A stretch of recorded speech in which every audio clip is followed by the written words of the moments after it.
सुदामा जी उनको लेकर के चले, मन में सोचते जा रहे हैं, अयम ही परमो लाभ उत्तम श्लोक दर्शनम। मेरे जीवन का यही सबसे बड़ा लाभ कि आज मैं अपने मित्र का, अपने सखा का दर्शन करूंगा, उस प्रभु का दर्शन करूंगा। भैया चलते चलते रात हो गई, एक नदी के किनारे पहुंचे। नदी पार करने के लिए कोई नाव दिखाई न दी। स्वयं भगवान आए। भगवान कहते हैं ना, जो तू आवे एक पग तो मैं आऊं पग 60, और जो तू कर्रो काट सो तो मैं लोहे की लाट। भगवान से मिलने के लिए आज सुदामा जी चले, थोड़ा सा आगे बढ़े हैं, भगवान स्वयं चल के आ गए, नाव लेकर के, नाविक बन करके। कोई नाव नहीं है ना सुदामा जी को पार करने के लिए, तो भगवान स्वयं आए नाव लेकर के। आवाज लगाई, अरे भैया कोई पल्ली पार जागे वारो है का?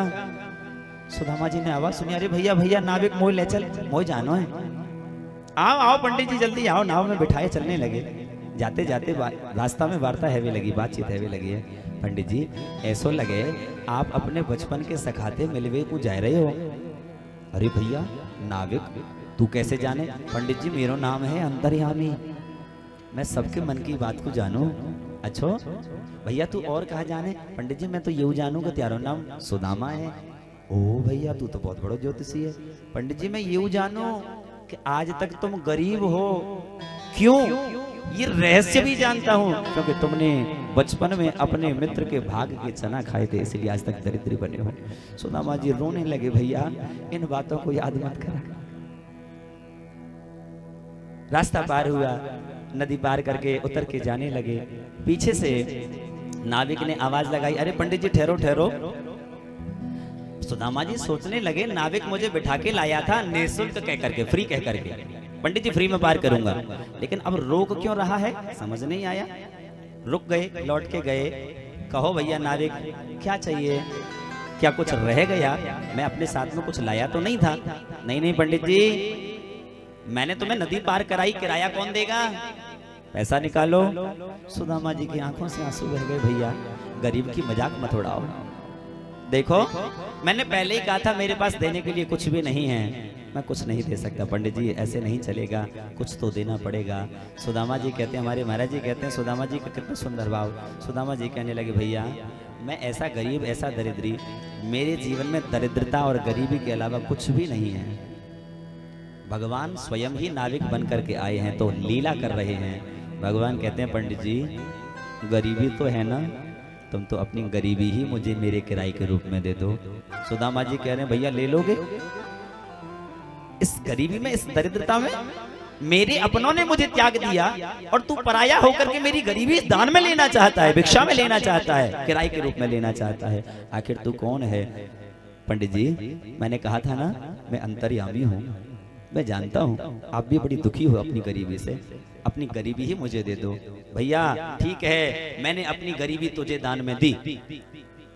नाविक रूप में भगवान आए हैं, कह रहे हैं, पंडित जी मैंने आपकी गरीबी यही ले ली आपके किराए के रूप में। इतना कह करके आगे बढ़े। सुदामा जी की दरिद्रता, गरीबी तो यहीं दूर हो गई, सारे दुख दूर हो गए। लेकिन फिर भी रात्रि काल यहीं नदी पे विश्राम किया। भगवान ने सोते हुए सुदामा जी को उठाया, योग माया के द्वारा द्वारिकापुरी में समुद्र के किनारे लाके विश्राम कराया। प्रातः काल जगे, प्रातः काल जग करके अब उठ के जाने लगे। देखा बड़े बड़े महल, उन महलों को देख करके सोचने लगे, भैया ये कौन से शहर में आ गए? चलो चल करके पूछा। एक भवन के द्वार पर द्वारपालों से जाकर के पूछा, भैया द्वारपालों ये कौन सा नगर है? पंडित जी आपको कहाँ जाना है? भैया हमें द्वारिकापुरी जाना है। पंडित जी सही जगह आए हो, यही तो द्वारिकापुरी है। ओहो मेरा परमात्मा कितना दयालु है, चला था कल ही तो चला था, सुना था कि द्वारिकापुरी बहुत दूर, बहुत लंबा समय लगता है, लेकिन मेरे कन्हैया कितना दयालु, एक ही रात में पहुंचा दिया, कितनी कृपा करता है।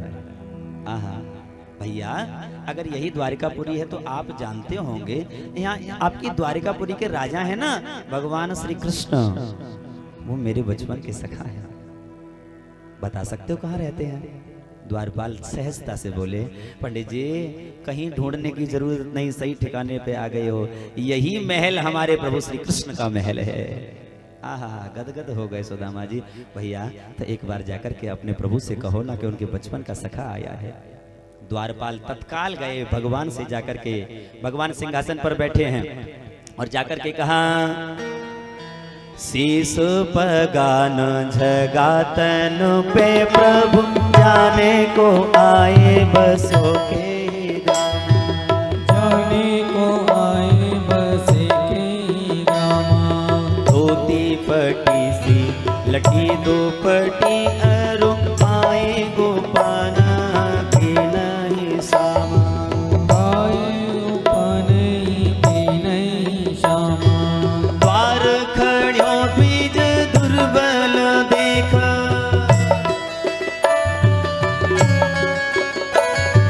द्वार खड़ो बीज दुर्बल देख रहो चकी सो वसुधा अभिरामा।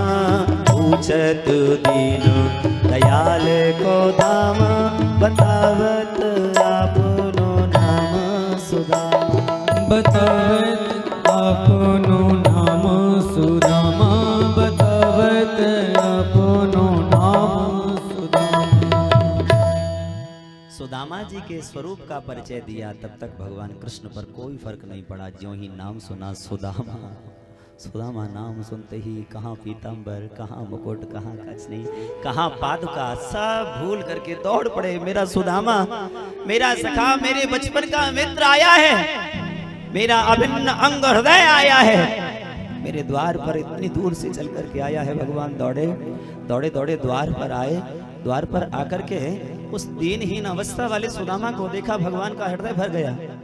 सीधे चरणों में लेट गए। सुदामा तुम आ गए, कहाँ थे? कितने समय से तुम्हारी प्रतीक्षा कर रहा था। क्या अपने इस मित्र की सखा की याद नहीं आई? सुदामा की आंखों से भी आंसू बह गए। पहले साष्टांग प्रणाम किया, अपने क्षत्रिय धर्म को निभाया भगवान ने। सुदामा ने उठाया, दोनों गले लगे हैं, गले लग करके बस रोते रहे। अरे सुदामा तुम कहाँ थे? तुम्हारी ऐसी दशा रही, एक बार कभी भूल से भी अपने सखा को याद किया होता, तुम्हारा सारा दुख सारा कष्ट दूर हो गया होता। कभी तो एक बार याद करते। अरे भैया कन्हैया, कौन को याद करूं? इस गरीबी में कौन सहारा देने आता है? याद तो बहुत आई, लेकिन कभी आने की हिम्मत नहीं हुई। दुनिया वाले कहते देखो अब अपना मित्र राजा बन गया है ना, तो मांगने के लिए जा रहा है। स्वार्थी पंडित है, इसलिए नहीं आया, मेरी हिम्मत नहीं हुई। सुदामा, क्या तुम्हें अपने बचपन की, हमारे बचपन के उस गुरुकुल की बातें याद नहीं आई? कन्हैया बहुत याद आई।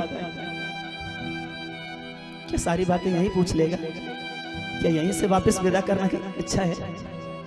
नहीं नहीं, आप ब्राह्मण देव, सुदामा से जब मिले हैं ना, तो वह जो खड़े द्वारपाल है ना, वो द्वारपाल भी आज देख करके चकित हो गए, आश्चर्य में पड़ गए। देखो देखो, ये हमारे राजा है, ये हमारे महाराज है।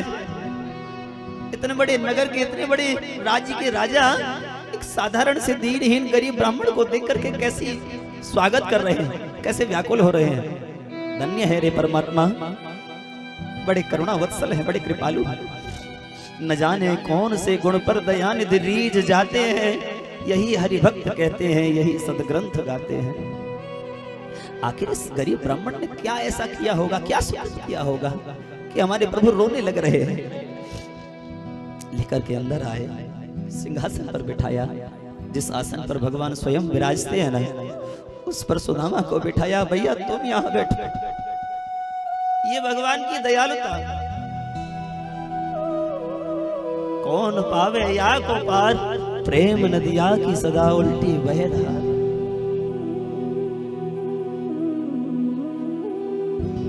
माता की गति दई पूतना को पेल, और विष देने आई पाई मुक्ति ठेलम ठेल। खुले स्वर्ग के द्वार, प्रेम नदिया की सदा उल्टी बह धार। सिंहासन पर बिठाया, खुद चरणों में बैठे, और चरणों में बैठ करके पैरों को सहला रहे हैं। सुदामा, भैया बहुत कष्ट होता होगा ना, तेरे पैरों में कोई चप्पल जूता भी नहीं है। और जो ही पैरों को सहलाने लगे तो देखा पैरों में कट्टे हो रहे हैं, घाव हो रहे हैं, ठेक पड़ गई हैं, करंट पड़ गए हैं खून और मिट्टी के। ये देख करके आज ऐसा हृदय भरा, ऐसा लगता है आज भगवान के नेत्रों से बहने वाले आंसुओं से बाढ़ आने वाली हो। तत्काल अपनी रानियों को आज्ञा दी, जाओ हमारे घर ब्राह्मण देव पधारे हैं, ऐसे दिव्य संत पधारे हैं, जल लेकर के आओ, पात्र लेकर के आओ, चरण धोएंगे, चरणामृत लेंगे। ब्राह्मणों का चरणामृत परम पावन होता है, परम पुनीत होता है। आपत घनध्वांत सहस्रभानवः समीहितार्थम पुनः पादरेणवः। महाभारत के राजसूय के यज्ञ के प्रसंग में भगवान श्री कृष्ण पांडवों को आज्ञा देते हैं, इन साधु ब्राह्मणों के चरण रज में और चरणामृत में बड़ी महिमा, बड़ा तेज, बड़ा तप। ब्राह्मणों की, संतों की चरण रज और चरणामृत को जो पान करता है, जो अपने घर में छिड़कता है ना, उसके घर के, उसके परिवार के, उसके जीवन के सारे दोष, सारे पाप जल करके भस्म हो जाते हैं। जल लेकर के आओ। आगे की प्रसंग को जरा गौर करके देखना और श्रवण करना और एहसास करना, महसूस करना, क्या दृश्य, क्या घटना रही होगी वहां पर। भगवान ने रानियों को आज्ञा दी, जल्दी से जल और पात्र लेकर के आइए। रानियों को थोड़ी देर हो गई, थोड़ी देर क्या हो गई, भगवान को ये इंतजार सहन नहीं हुआ।